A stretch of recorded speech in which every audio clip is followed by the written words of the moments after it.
Why exile for Napoleon? The reasons behind the decision. Napoleon Bonaparte.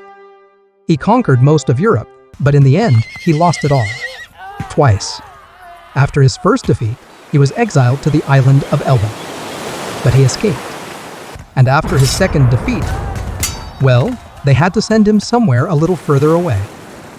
In 1814, Napoleon was forced to abdicate. The coalition powers were tired of his constant wars and wanted to make sure he wouldn't cause any more trouble. But they couldn't agree on what to do with him. The British wanted to imprison him, but the other powers, Austria, Russia, and Prussia, had different ideas.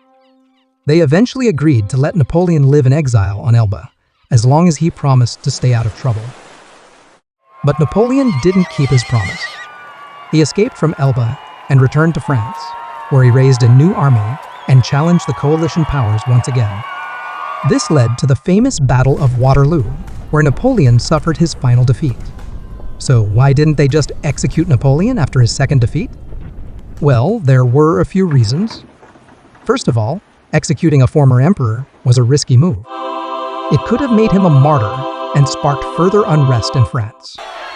The British were especially worried about this, as they wanted to ensure the stability of the newly restored Bourbon monarchy.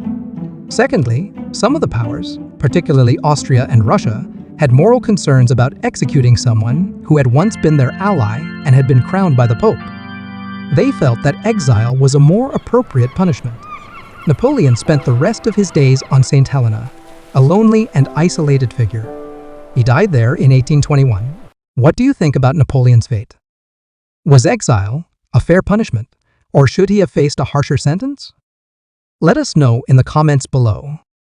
And don't forget to like and subscribe for more historical adventures.